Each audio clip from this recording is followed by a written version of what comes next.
Bismillahirrahmanirrahim. Alhamdulillah alamin. Allahumma salli wa sallim wa barik ala Muhammad wa ala alihi wa sahbihi ajma'in. Assalamualaikum warahmatullahi wabarakatuh. Okey, hari ini saya nak share satu peristiwa baru terjadi hari ini tentang seseorang menjadi bahan fitnah daripada lagi satu hamba Allah. Okey, perkara ni I nak share because I dapat rasakan apa orang ni rasakan. So I namakan dia sebagai Salim. Okey, I tak nak kasih perkara fitnah ni sebenarnya banyak terjadi di social media di akhir zaman. Kita semua tahu tentang fitnah akhir zaman tu berapa besar. Jadi kita nak kena hati-hati. Kita selalu mudah termakan fitnah, terlalu mudah. Kenapa saya katakan ini? Fitnah daripada orang menyampaikan sesuatu cerita, fitnah daripada posting-posting hadis kita terus percaya, fitnah daripada even posting-posting tentang Palestine. Yang kemarin saya nampak satu video yang about satu letupan tu sebenarnya terjadi di Libya, di port Libya about 2 tahun dulu, tapi mereka gunakan caption itu semua sebagai letupan di Palestin. Jadi kita ni terlalu mudah percaya dengan fitnah, sedangkan kita tahu fitnah akhir zaman ni terlalu cepat merebak seperti seperti wildfire. Dan kita pula cepat menerima dan percaya fitnah, tapi kita takut kalau seseorang tu membuat fitnah tentang kita terus jadi kecewa, jadi takut, jadi marah, geram, sedih dan sebagainya. So persoalannya, kenapa bila fitnah ni terjadi pada kita jadi takut, marah, kecewa dan sebagainya, tapi fitnah yang kita dapat daripada orang-orang daripada social media kita terus percaya. Di situ kita boleh lihat kelemahan iman kita dan kelemahan keyakinan kita pada hadis yang Rasulullah berpesan. Juga dalam Al-Quran Allah telah berfirman, Bismillahirrahmanirrahim, wailul likulli humazatil lumazah.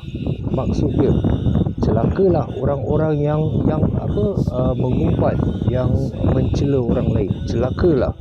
Jadi kita tahu fitnah ni, kita tahu ini firman Allah, pesanan daripada Rasulullah, tapi kita mudah ambil fitnah tu dan kita ketakutan bila orang membuat fitnah tentang kita. So I sekarang nak share tentang apa yang terjadi dengan Salim. Okey, ini semoga menjadi manfaat, semoga kita dapat berhati-hati dan dapat belajar apabila fitnah tu datang pada kita, satu story datang pada kita, apa yang pertama sekali kita harus lakukan. Okey, this Salim, Mr. Salim, dia adalah pembisnes juga, because most of my friend orang-orang yang buat bisnes. Jadi bisnes dia alhamdulillah tak berapa bagus, tapi alhamdulillah dia jalan bisnes dengan betul. Dia naik step by step, level after few years. Because I bukan ni seorang yang kenal dia, ramai juga bisnes yang kenal dia, tapi kerana orang-orang yang di bawah dia tu ada perasaan iri, jealous, dengki, hasad. Jadi inilah sifat orang Melayu Nusantara. When I say Melayu, okay, maybe ada orang kata, oh, aku bukan Melayu, aku orang Jawa, aku bukan Melayu, aku orang Bugis. What I mean orang Melayu Nusantara, tak kira Bugis, Melayu, Padang, Sumatera, mana-mana, Malaysia, mana, Melayu yang cakap bahasa Melayu, yang ikut budaya Melayu, itulah orang Melayu. Okay? So orang-orang Melayu ni, itu dia punya kesilapan, kelemahan dia. Dia ada sifat hasad, iri, dengki. Itu ada, especially dalam kehidupan, dalam bisnes. Apabila dia tengok orang lain punya husband yang mungkin lebih kaya, lebih banyak duit, belikan isteri dia macam-macam, dia jadi iri dan dia tuntut dengan husband dia. Yang ada tengok orang bisnes yang makin maju, dia jadi iri. Bila ada konflik sikit, dia buat fitnah semua. Jadi apa yang terjadi dengan Salim, beberapa tahun yang lalu, dah lama, I think dah more than 7 years, 8 years ago lah, dah lama lah, dia bercerai dengan isteri dia. Jadi isteri dia tu bukan orang Singapura, isteri dia tu orang luar. Okay. Jadi kerana penceraian dia tu, bila isteri dia nak rujuk dengan dia, dia tak nak, because waktu isteri dia tinggalkan dia, waktu tu dia tengah dalam status yang macam can say down lah. Dia punya business tak bagus, dia punya business tengah down. So isteri dia tinggalkan dia, dan apabila bisnes dia tengah naik semula, bini dia nak balik dengan dia, tapi dia reject because dia tahu bini dia cuma nak duit. Tapi bila dia susah, bini dia tinggalkan dia, jadi dia reject. Okey, oleh kerana dengan apa yang dia lakukan, dia reject dia punya bekas isteri tu, isteri dia mula mengambil foto dia dan mula menyebarkan fitnah seperti dia ni penipu, dia ni tu, jadi untuk menghancurkan bisnes dia lagi. Jadi maksud dia, isteri dia ni macam okey, kau tak nak balik dengan aku, kau ingat kau boleh sukses, aku jatuhkan kau. So tu tujuan dia, tapi kita tak boleh salahkan because bini dia waktu tu masuk Islam, lepas tu bila dah tinggalkan dia, isteri dia tu jadi kafir balik, jadi Kristian. Okay. So cerita dia goes on and goes on. Jadi orang-orang yang jahil ni, orang bodoh, dia percaya, dia nampak orang ni. For me, apa yang I nak sampaikan ni, I tak nak cerita banyak tentang dia, tapi apa yang I nak sampaikan, kita kalau orang yang mempunyai akal yang sihat, yang Allah berikan, kalau kita punya akal, punya iman, kita tak perlu cari tahu apakah benda ini betul atau tidak. Yang pertama, tidak ada urusan dengan kita. Jadi apabila ada seseorang contact, for example, I pun pernah terima a few times lah, ada orang suddenly inbox my messenger, tuan kenal bla bla bla, si fulan. Then I cakap, ya kenal. Kenapa? Because dia one of my friend in Facebook. Dia ni pernah tipu duit orang. Okay, so my response is, I bukan terus percaya ataupun tanya dia macam mana dia tipu, siapa dia. I tak tanya tu because itu bukan I punya urusan. My urusan dengan orang yang sampaikan ini, my urusan apa? I nak tahu apa dia punya maksud. So my question to him, okay, terima kasih kalau betul dia macam gitu, okay, terima kasih. Tapi apa tujuannya? Tujuan yang sebenar, seikhlas-ikhlasnya. Tujuan engkau beritahu aku. Adakah engkau suruh aku membenci orang ni? Adakah engkau suruh aku memutuskan persahabatan aku dengan orang ni? Ataupun adakah engkau suruh aku menghancurkan hidup dia dan sebarkan fitnah ni pada orang lain? Apa engkau punya tujuan? Definitely diorang punya jawapan adalah, tak ada tuan, saya cuma nak nasihatkan tuan supaya berhati-hati. Okay, from here you can see, kalau orang tu benar-benar jujur nak bantu kita untuk jangan mungkin jadi victim, cukup untuk disampaikan, tuan kenal dia, okey, hati-hati je lah. Kalau I tanya, hati-hati seperti apa? Tak ada, just hati-hati je, because kat dunia ni banyak perkara, banyak fitnah semua. Jadi tuan hati-hati kalau berurusan dengan orang ni, cukup sampai situ. Because for me lah, the way I think, mungkin betul, mungkin orang ni contoh Salim, mungkin Salim memang ada masalah dengan orang tu, mungkin antara mereka buat bisnes tu ada masalah, tapi tidak semestinya Salim akan ada masalah dengan I. Tidak semestinya. Mungkin juga ada kesalahfahaman antara mereka kerana dua-dua pihak mesti salah. Because kalau betul-betul orang yang nama Salim ni salah, kenapa orang ni tidak membuat polis report ataupun tidak berjumpa Salim untuk settlekan masalah, tapi dia malah mencari orang-orang yang kenal Salim. Like me, for example, I tak kenal dia, I kenal Salim just because of Facebook, tapi dia cari I. So from there we can understand, orang ni tujuan dia bukan nak nasihat, tujuan dia untuk dapat supporter untuk menyebarkan fitnah ni semakin banyak.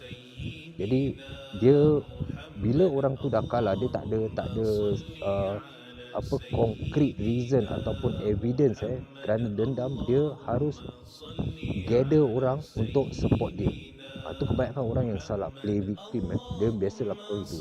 Sebelum kebenaran tu keluar, dia sebarkan semua fitnah-fitnah. Jadi orang-orang bodoh, orang-orang jahil ni terus percaya, orang ni penipu, jadi dia sebarkan dengan orang lain, Jadi kita nak kena tahu, apabila orang sesiapa pun sampaikan kita fitnah ataupun kita kita nampak di Facebook, itu bukan urusan kita, kita tak perlu ambil tahu. Walaupun orang tu kita kenal, mungkin kawan kita sendiri, kawan sekolah kita, kawan kerja kita, ataupun kawan Facebook, kawan Instagram, itu tak ada urusan dengan kita. Dan kita,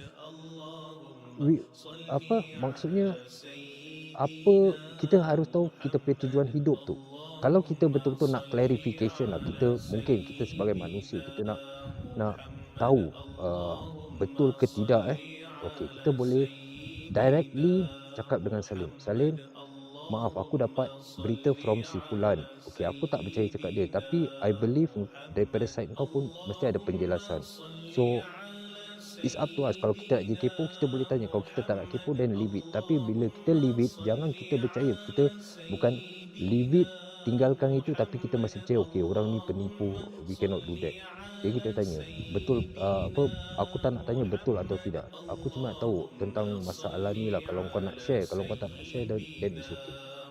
Jadi itu tentang bila orang buat fitnah, first kita kena tanya orang tu yang sampaikan pada kita tu, apa dia punya maksud? Apakah dia punya maksud suruh kita bermusuhan dengan orang yang difitnah ni? Apakah dia nak kita menjadi supporter dia untuk sebarkan fitnah ataupun apa? Because tujuan dia pasti tidak baik. Kerana orang yang baik, dia tidak akan menggibah tentang orang lain.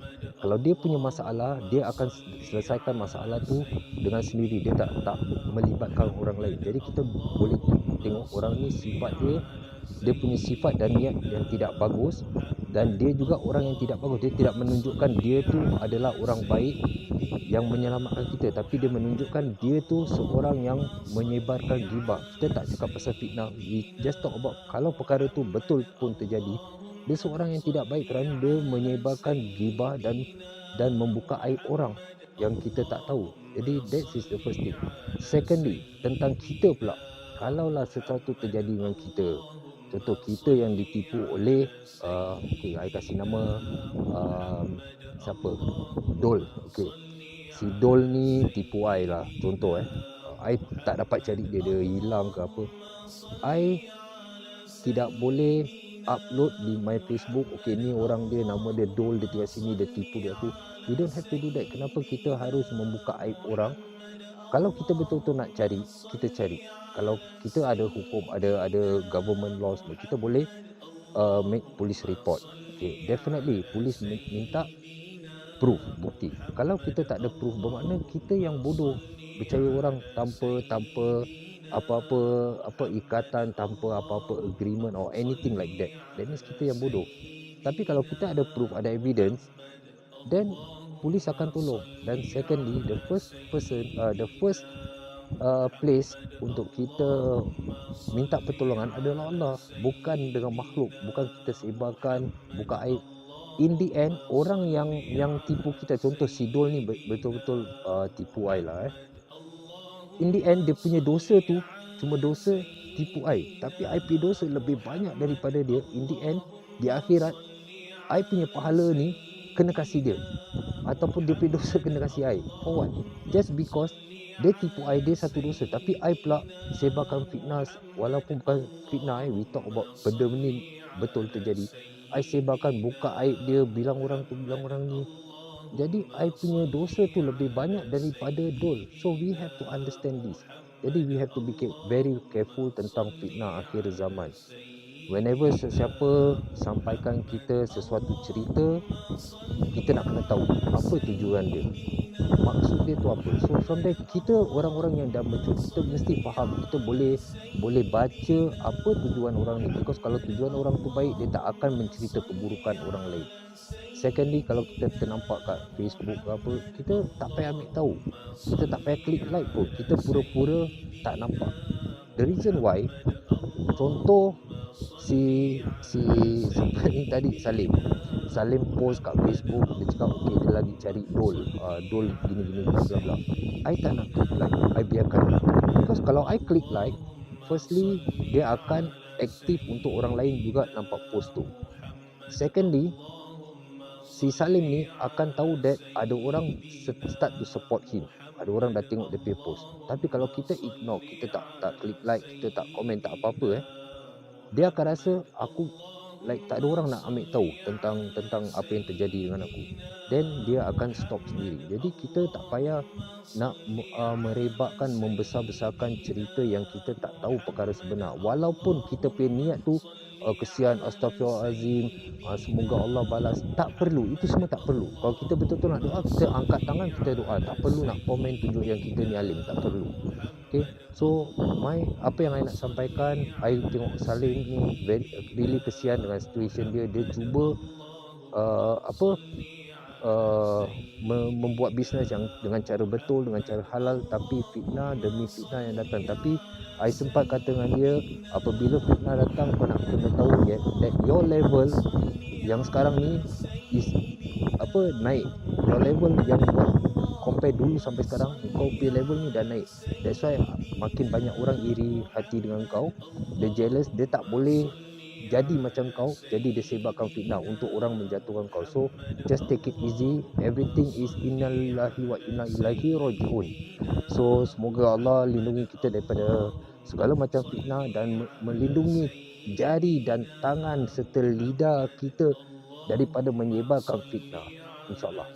Take care. Assalamualaikum warahmatullahi wabarakatuh.